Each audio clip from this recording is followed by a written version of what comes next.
almost $3 million for that. Wow. And if we didn't have that, I mean, people complain about potholes, and there are potholes in the city, obviously. Street maintenance is a big issue, but if we didn't have that excise tax, that's $3 million of roads that would go unfunded. Yeah. Or have to be funded from somewhere else. And roads are not cheap. No, and it gets worse every year. I mean, obviously with inflation and everything else, it's doing that road work and fixing the potholes and doing the overlays, and it's a costly process, but it's some of those things you have to do, to keep your roads in good shape. Now, some of this goes to nonprofits as well. Councilman Linden, when the council sits down and discusses how we're going to divvy this money up, how are nonprofits chosen? So everybody goes through an application process. They come in and they have to give us a certain application of what they're going to use the funds for, how they're going to be, utilized, what they need them for, ongoing operations, as well as a lot of times we ask for financials to see what the need is with these. And then based on that and how much we actually have, we sit down and allocate out accordingly to basically council's decision. Right. Now, is there anything nonprofits are not allowed to spend this on? I know in some places certain taxes or certain grants or certain funds cannot be used for operations.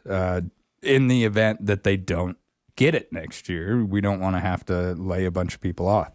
Is there anything the council sits down and says, okay, you can't use these funds to pay for X, Y, or Z? Not really. I mean, they come in and they have their budgets and they show us kind of generally what they plan to use that money for. But it's not, we don't have set rules that say you can't use it for this or you can't use it for that. But there's a knowledge there that, if you plan on using it for your operations, there's a good opportunity, the possibility it might not be there at some point, and that you better not. That's not a good, wise plan of your use of your funds. So, but you guys don't restrict that at all. No, we don't restrict. No, that. and we don't want. I mean, you don't want to get the government involved in that business necessarily. You don't want that kind of oversight, I guess. You want that separate. But like the mayor said, you want to make sure that if they are going to use it for operations, payroll, whatever, that there is a good possibility that it's a one-time ask. It's not a guarantee every year that you're going to get this. Exactly. Now, is there a certain percentage that you sit down and decide will go to nonprofits? No, generally they just come in and they make their requests and we go from there. But we don't lay out like we're going to only spend 20% on nonprofits, or I think last year we spent approximately 15%. 50. Wow, that's actually not as much as I would have thought. Yeah, 15% going to nonprofits within the city. Which nonprofits, if you can remember, have benefited from this, let's say, within the past 2 years? Well, the dog and cat shelter would be one of them. Mm-hmm. The senior center would be one of them, the hub. Mm-hmm. Stuff like we've given some money to DSA. We've given some money to the Chamber of Commerce, yeah. Impact 307, we've given them some money. I mean, there's a list of quite a few people that we've... Second Chance Cat Rescue recently. Recently, that's right. You upped the amount out there. Correct. Well, they originally applied and we gave them funds back. This gets to be a really weird story, but they applied for a certain amount and I was like, oh man, that's way too much money. So I cut it way back for them. But it turns out it really wasn't too much money. So they came back and they said, we really need some money to keep going. And so just recently we approved some more funding for them so they could. And actually, when we approved that funding recently, that actually brought them back up to what their original ask was. Yeah. So it was, so it wasn't that it was that much in addition. It was actually just funding that full amount that they actually asked for, that they actually needed. Yeah. And they're providing a service that we cannot. So you could go, that would be my bad on that one. So. Little self-admission. Now, who decides which GPEP projects get bumped up to the top of the priority list? How is that decided? Because we think about things that have to happen here within the city. Streets, maintenance on the trucks, things like that. But a lot of GPET projects are things that we would like to get done. Am I correct in that? Or are these things that you see and you're like, this has got to be done, we just don't have it in the budget? It's a little bit of both. It is. I'll use one example, the Kendrick Park pool. That's part of that GPET funding that we're going to be using to rebuild the Kendrick Park pool. And a lot of that was because we had a survey sent out about amenities, those sort of things, and parks. And that came back really strong that people really loved that pool. They loved having that pool. They wanted to see that pool get renovated. And so that kind of moved that up on the list to get that done. And that we're in the process of doing that right now. We're going to, hopefully within the next couple of years, you'll see a renovated Kendrick Park pool. So we'll have a nice outdoor pool. Has that gone out to bid yet? They've done the 30%. So now we're going to do the full engineering on it. And then at that point, it'll go out to bid. Probably sometime next spring, Yeah. I believe. What other kinds of projects do you like to use this money for? Ooh, that's a good question, and I have a list. And a lot of the GPET too is in several ways matching funds. So we'll use it like the fire station exhaust capture system. So Chief Harnish went out and found some money to get that done so that they're not running the trucks with the doors closed in the wintertime or whatever and filling the bay with exhaust. So he found some money. So we were able to match that with some GPET funding and get a capture system so that it actually is a magnet system that hooks to the exhaust. So then when they drive out, it just unhooks. Pops right off. Yeah. So that, the new ladder fire truck, Rotomill overlay, like I said, the North Sheridan Avenue intersection, new windows for City Hall was a matching Yeah, grant. the new windows. Actually, it was Bevel Lightning went out and she found a grant for that. So that was one of those things where we found some additional money. We always look for additional money to match. Absolutely. Absolutely. So really, this GPET money, even though we have a certain amount that comes in, we can use that to levy even more money on top of all of it. Absolutely. And kind of stretch the dollar for as far as we can get it. How much do we usually end up pulling in a year? If we were to rough estimation. I want to say This would be a random guess on my part. Yeah. I think it's around 10 to 14 million. Yeah, I should have researched that. You should have told I me should before. have. I know what we allocated. We allocated out almost 10 million, 9.8. So, and I know some of it then stays in reserves, but for the most part, I think we obtain 10 to 14 million, dependent upon the year. I'm going to go with what he said. Now, when it comes to those reserves, usually by the time we get everything budgeted out, it's not like we get down to the last dollar. There's usually some change left. Right. Now, change when we're dealing with these amounts could be in the hundreds of thousands of dollars. Correct. What do we do with that? Is that thrown into a general bucket, or does that actually have like an account of its own where we can say, all right, if we need to, we can go to this backup money? It's a little of both. I mean, we've been really good these last couple of years. We've actually put money away into savings. And so we've been pretty good stewards with that. A long time ago, there was a resolution passed that said we had to save X amount of dollars, and it was as compared to what our general budget was. And so we've taken that to heart. And so we put some money away last year, and we put some money away this last fiscal year. And so we've really worked hard at trying to be good stewards of that cash. Yeah. And so, but that being said, you're right. There's those buckets of money out that are still there, and we're aware that they're there. And if we need to pull from them, they don't necessarily go back into the general fund. They stay in that account, whatever that account was. And then if we need to, we can pull from those. Kind of like the situation with the cat rescue. Correct. Yes. It's there. If we need something like that, we've got the money in reserves. Right. Sheridan came out a little bit better than a lot of cities after the big COVID pandemic hit, and we ended up actually not making money, but we survived very well.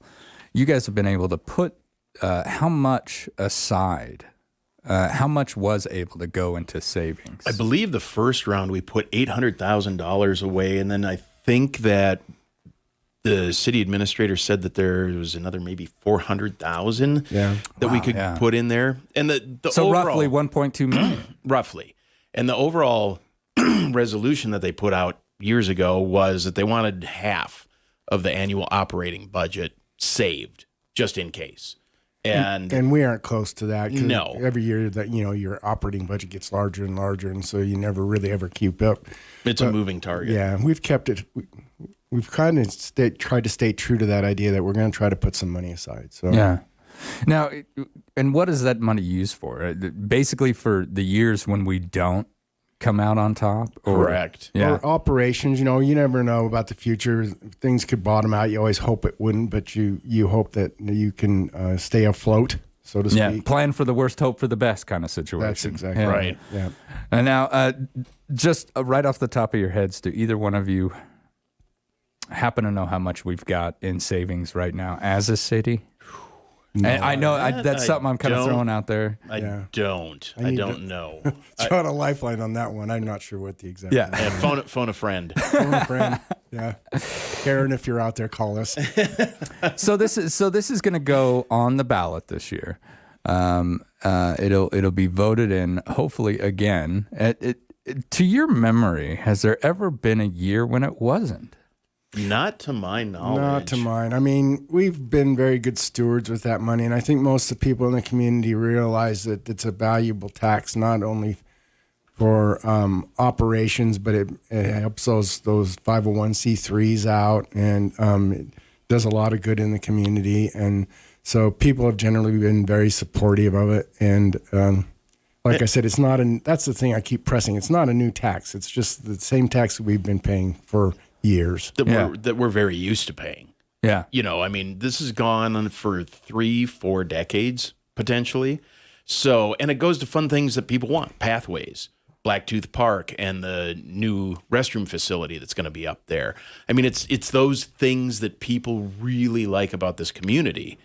It goes to fund a lot of those amenities as well. And fill in those potholes that everybody hates. Yeah, man, that is the bane of just about every single city, I think. Absolutely.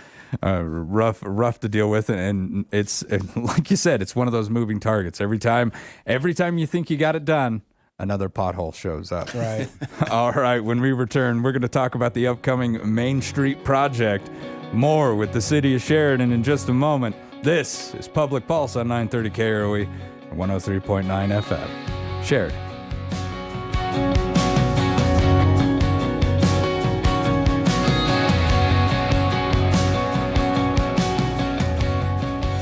At Eliason Financial, money management isn't just about dollars and cents.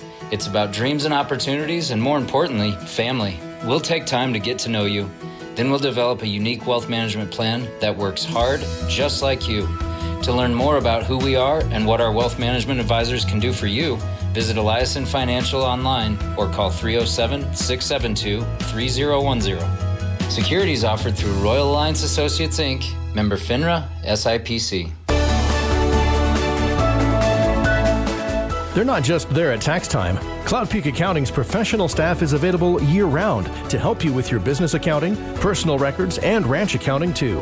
With their easy-to-use website, it's easy to do business with them, and they're currently accepting new clients. Don't have time to come in to meet with them? Don't worry. You can even do business with Cloud Peak Accounting from the comfort of your own home. Visit cloudpeakcpa.com. Let's talk about tires. Think about the snowy, icy roads ahead, and now think about your current worn-out tires. How safe does that make you feel? Well, lucky for you, Midas Tire and Auto has their best tire sale all year going on now. Buy 3 tires, get 1 free. That's 25% off. And the best part is if you aren't ready to put your tires on right now, Midas will hold them until you're ready.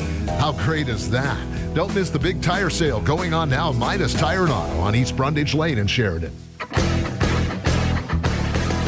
Branded with quality, Fall is in the air and the savings are crisp at Shipton's Big R with our annual October sale. Here's something new. 1 pound slabs of premium beef jerky, just $21.99. Rocky Mountain Sweet Mix for Horses, our best seller. 40-pound bags, save $1.50. Gallons of RV antifreeze, just $3.79. How about a Champion 2,000-watt generator? Now on sale, only $449.99. We are your spot for premium wood pellets. We have them by the ton. Get a $10 Shipton's Big R gift card when you purchase large bags of Science Diet dog or cat food. Black Rifle Coffee has arrived, and just in time for cooler weather, all Timberland Pro workwear and boots, Danner boots, and Western Chief cozy slippers are on sale. Plus, great deals on Milwaukee and DeWalt tools. Our 16-page October sale flyer is in your mailbox now and available at Shipton's Big R on Sugarland Drive in Sheridan.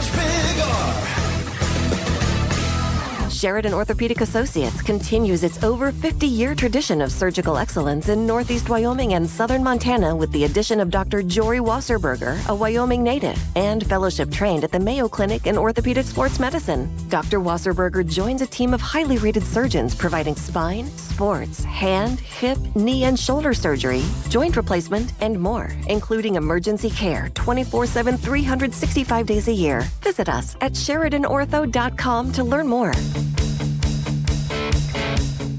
Good morning and welcome back to Public Pulse. I'm Floyd Whiting. This morning I am with the mayor of Sheridan, Rich Bridger, and Sheridan City Councilman Aaron Linden. The scope of the YDOT portion of the Main Street project will include resurfacing 0.56 miles of Main Street from Dow Street to Burkett Street. While YDOT removes old road surfaces, the city of Sheridan will replace the existing infrastructure under the roadway. Yesterday evening, the city of Sheridan and the Wyoming Department of Transportation held a community information meeting regarding this upcoming Main Street reconstruction project that is planned for the spring of 2023. I'm going to assume that you gentlemen were in the room. The mayor was in the room. I was having to attend a Sheridan Area Water Supply, or SAWS, meeting. Yes. Two things going on. So he was our representative. Well, yeah, the mayor. I was can't there. think of a better one, right? No, the Wyoming Department of Transportation, they've been really good about keeping everybody updated on the progress that they're going through with that project. They're going to let the bid out for November, and then we'll see who's going to be the general contractor for that project at that time. It's going to be a rolling project, if you will. They're going to do like 2 or 3 blocks at a time, so try to keep as much as Main Street as open as possible. That being said, even when they're doing the project on the 2 or 3 blocks, they're going to keep the sidewalks open so that you can still get your merchants and shop at those local stores. And I think that's the important thing that I want to maintain, is that it might be a little bit troublesome to get down there. It might be a little bit troublesome to get to your local merchants, but I think it's very important that we as a community support our local merchants through this and make sure that we continue to shop with them, basically. Absolutely, especially during this time. Oh, yes.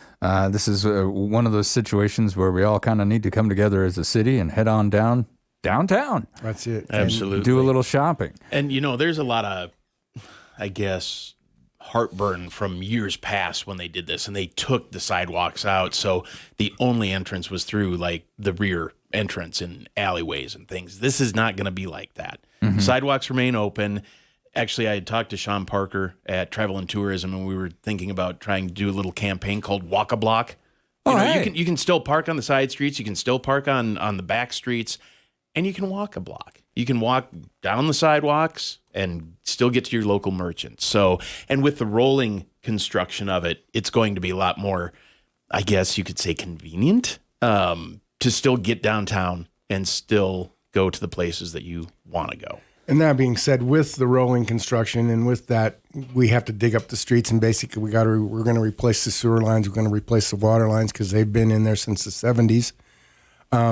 It's going to take 2 years, probably. So whenever we hit that fall season where they can't do any more construction, they're going to level it all out, attach it to the old Main Street, get through the winter, and then next summer they'll finish it up. Okay, so we're not going to be doing like a lot of work under the roadway during winter months. Probably, especially January, December, probably through February, huh? Yeah, they'll probably quit around October and then pick it up back in April, which is kind of where this is slated to start. This April, next April, will be sort of when they get everything going. Now, they said that the finalized details were released last night. Is there anything that they released last night on WYDOT's behalf that we didn't already know? No, it's pretty much standard. They just went through the final review of everything. People had questions regarding the process, and so, but they've been working on these plans for literally years, and so the final product is not much different than anything that we discussed previously. And that work with Mr. Parker over at Travel and Tourism. When do you think that could possibly come to fruition? I don't know. I need to follow back up with him. We had just kind of spitballed ideas, I guess, out there and, filming a couple of little fun, quick commercials about walking a block and on and on. But I'll follow back up with him and I'll let you know what that's going to be. But one of the cool things about this Main Street project, too, is not only are we replacing some of the lines that have been down there for decades, but we're actually running water mains down both sides of Main Street so that they'll be able to support sprinkler systems for second story if they wanted to turn them into residents. Oh, wow. Okay. And I truly believe that with that, we're going to see an insurgence of downtown second story living.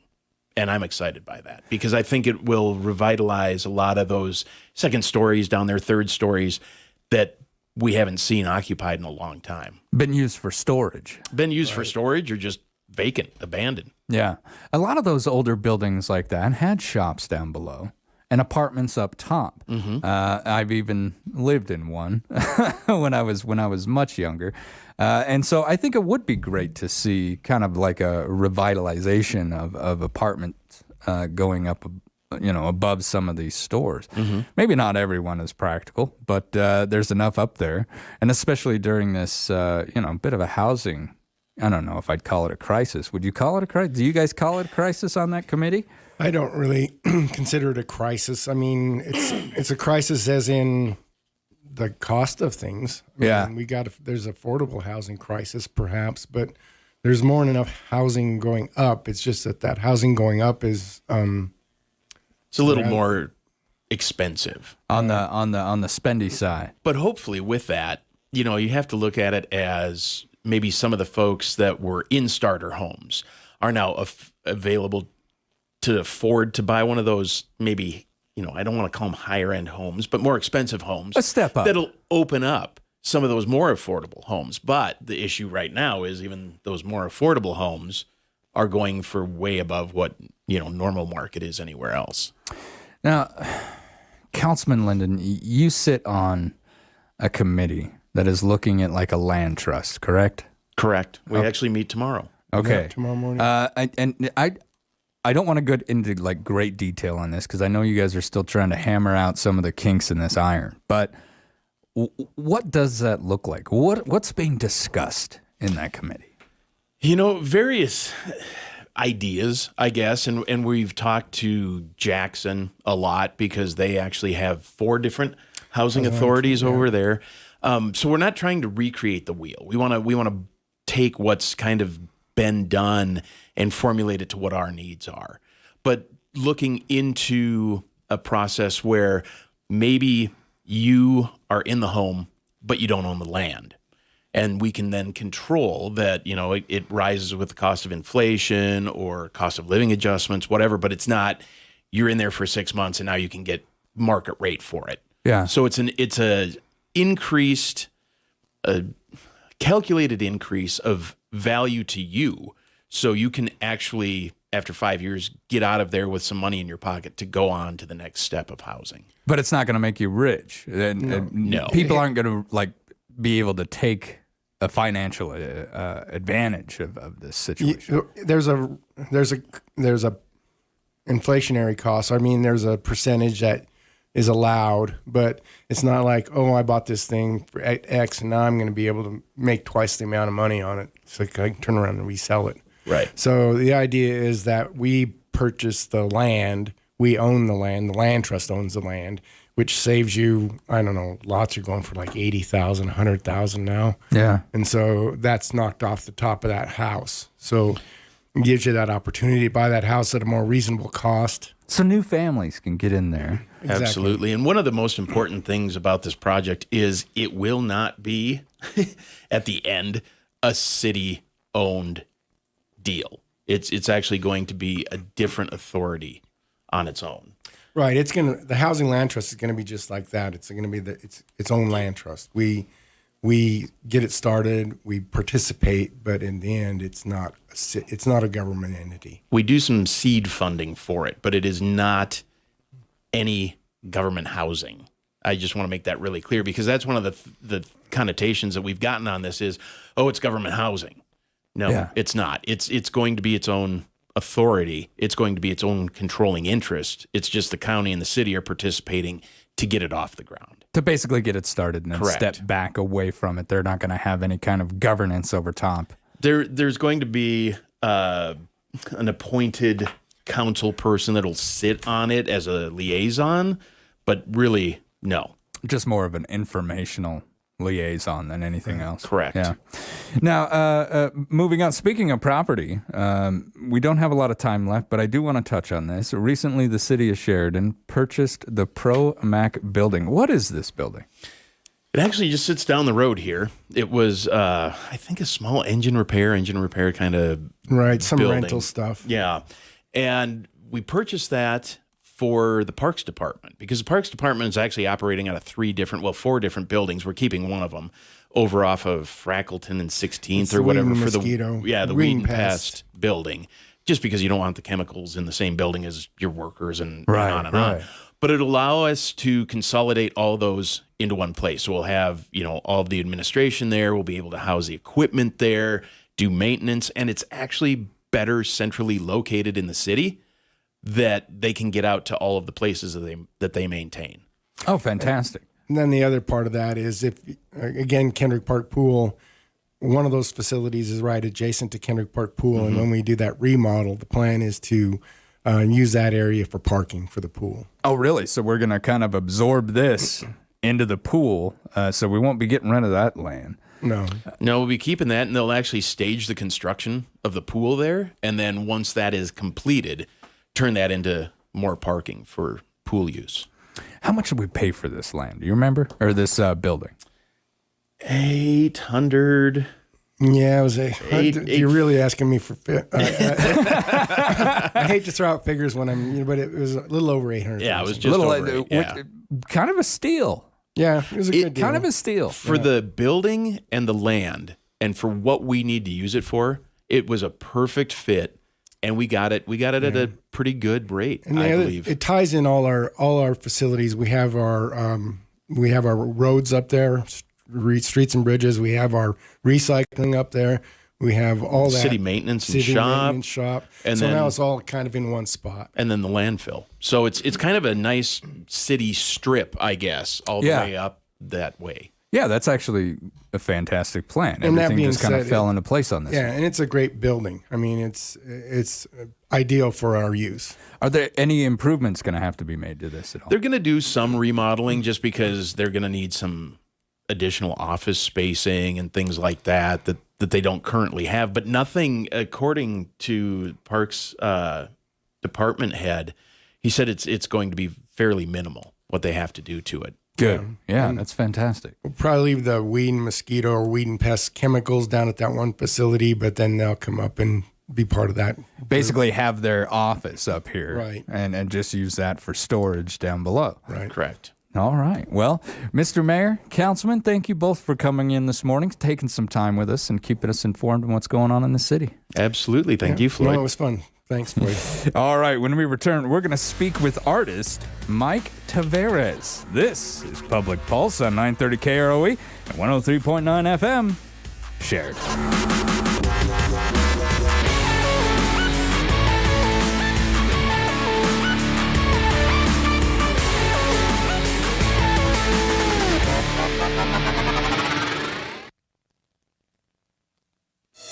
At Eliason Financial, money management isn't just about dollars and cents. It's about dreams and opportunities, and more importantly, family. We'll take time to get to know you.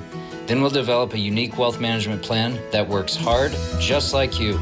To learn more about who we are and what our wealth management advisors can do for you, visit Eliason Financial online or call 307-672-3010. Securities offered through Royal Alliance Associates, Inc., member FINRA, SIPC. Hi, this is Patrick from Harker Mellinger. Our advisory services are designed for entrepreneurs and small business owners so you can focus on your business. Our relationship is customized for what you want and need to ensure your business is as efficient as it should be.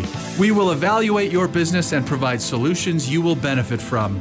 We will coach you through each step of the process from start to finish. Contact us today, Harker Mellinger, focusing on where you're going, not where you've been. The owners and staff at Kane's Funeral Home would like to thank the families of Sheridan and Johnson counties for choosing Kane's and allowing them to serve you during these hard times. Kane Funeral Home makes it their mission to take the stress and uncertainty out of ceremonial services. They own and operate the only crematory in Sheridan County, so your loved one is always in their care. Kane's Funeral Home. Call 673-5837 or visit them online at canefuneral.com. Wyoming Corporate Office is the trusted business choice behind thousands of businesses. Whether it's business formation, payroll, corporate paperwork, mail scanning service, or small business phone service, Wyoming Corporate Office powers over 100,000 businesses worldwide and locally. This makes Wyoming Corporate Office the state's largest business-to-business service provider, located right here in Sheridan, Wyoming. If you're drowning in corporate paperwork looking for someone with an unmatched experience that cares and wants to be your partner in making your business successful, trust that Wyoming Corporate Office can help you focus on what makes your business tick. Learn more today by visiting wyomingcorporateoffice.com. Wow, isn't it beautiful? How can you not love this time of year? Yes, fall is here. Kids are back in school, sports are underway, the mornings and evenings are cool, and the leaves are starting to change in all those beautiful colors. You know what else is great about fall? It's an awesome time to buy or sell real estate. Hi, this is Jill Bates. So if you're thinking about listing your home or looking to buy, give us a call. The best team works hard for you in all the seasons. Call us today at 675-BEST, that's 675-BEST, or find us online at bestwy.net. Make it a great day. Brokered by EXP. Hi, this is Dan Marshall at Captain Clean, and we offer free HVAC cleaning estimates. According to the U.S. Department of Energy, 25 to 40% of the energy used for heating or cooling a home is wasted. Contaminants in your HVAC system cause it to work harder and shorten the life of your system. Call for your free estimate and start saving money today by making your system more cost-effective and reducing how hard it has to work to maintain your home's temperature. Captain Clean, 672-0726. Affordable choices for healthy living.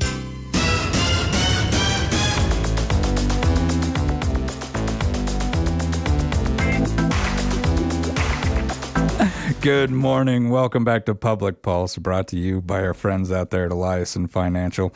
I'm Floyd Whiting. For the second part of our show this morning, I am joined by pottery artist Mike Tavares. Good morning, Mike. Good morning. Now, tell us just a little bit about yourself. Where are you from?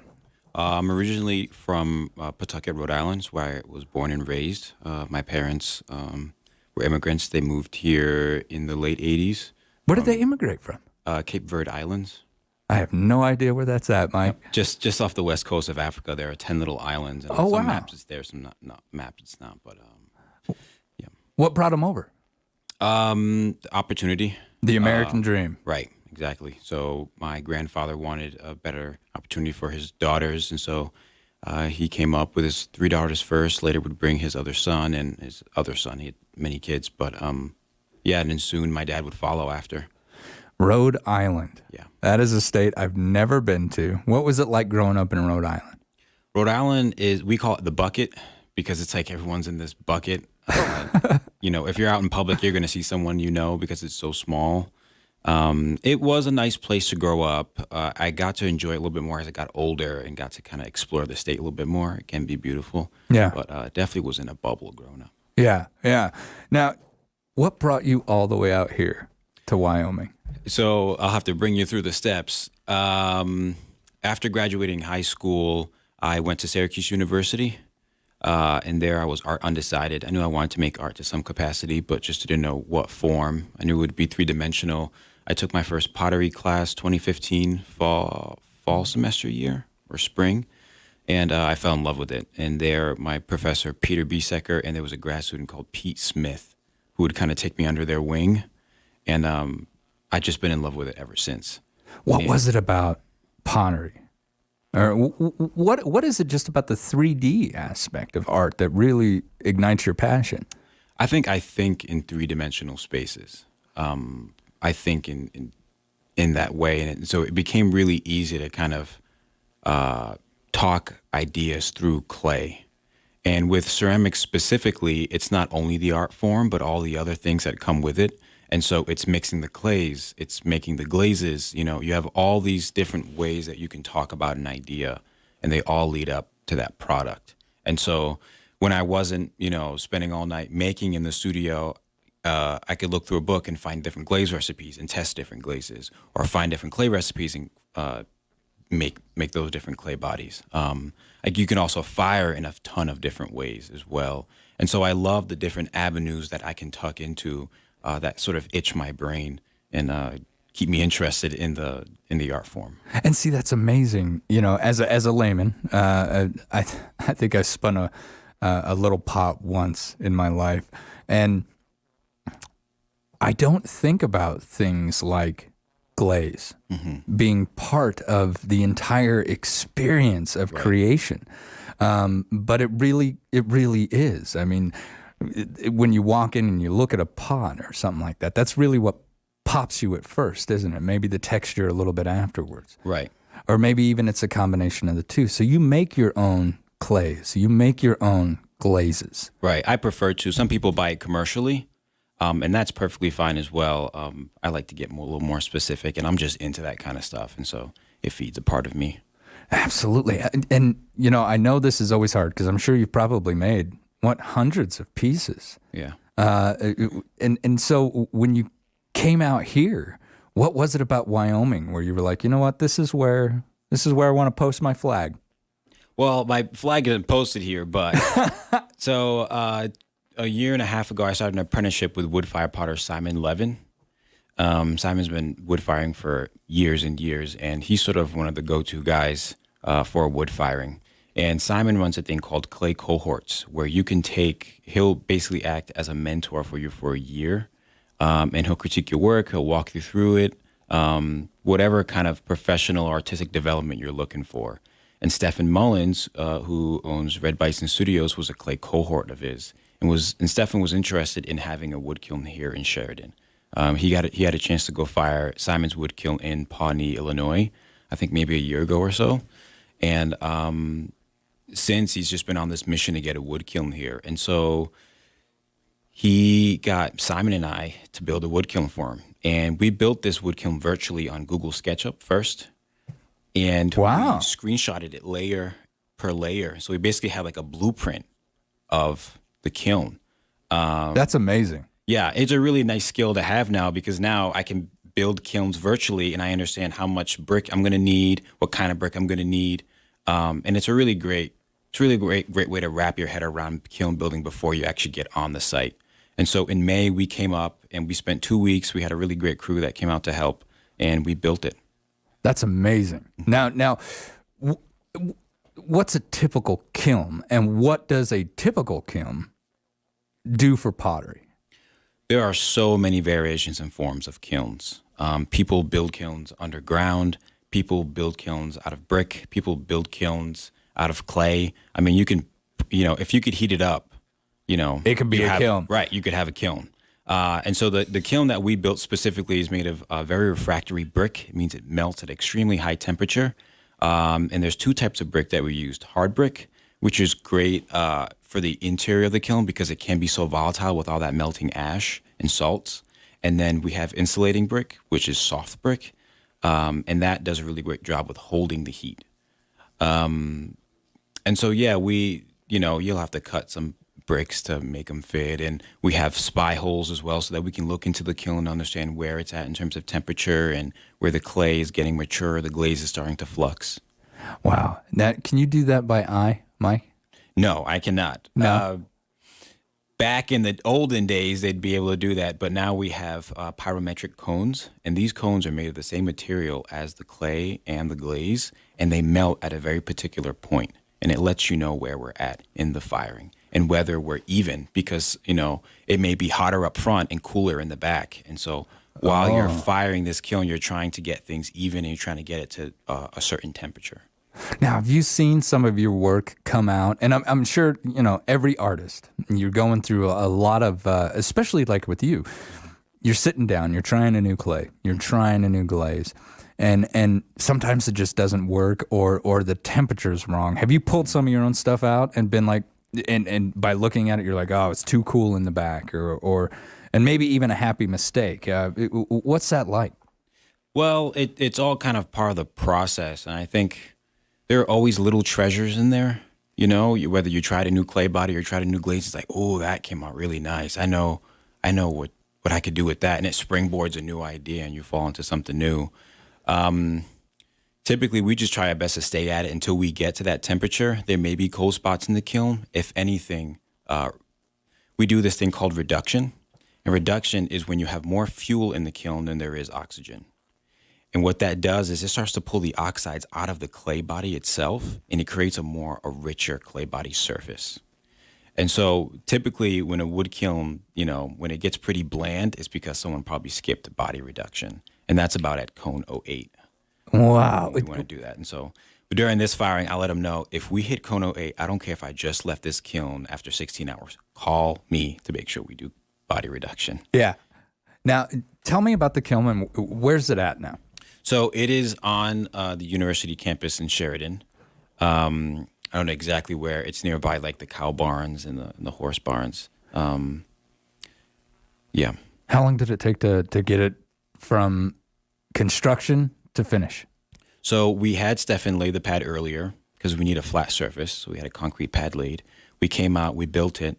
You want to have a little bit of time between firing and when you laid the pad, because that pad could break with all that heat on top of it. Like we're talking about like 2,300 degrees. Wow. And that, you know, that heat will move through the concrete and crack it. Then you have to do it over with. I've heard horror stories where someone fired a kiln too soon and you just heard a poof. And basically all the brick that was laying on the ground just got popped up because of the moisture in the cement. That's amazing. Yeah. So we finished it in May and we started firing it. I mean, I think we're at hour like 86 now, 84 or something. Now, students are going to be able to take advantage of this when they go out there. I've only got about a minute and a half left, Mike, but I want you to tell people what wood firing does for your pottery. Wood fire. So when you're putting wood in this kiln, the wood is burning and the ash and the flame is traveling through the kiln and it deposits on the pots.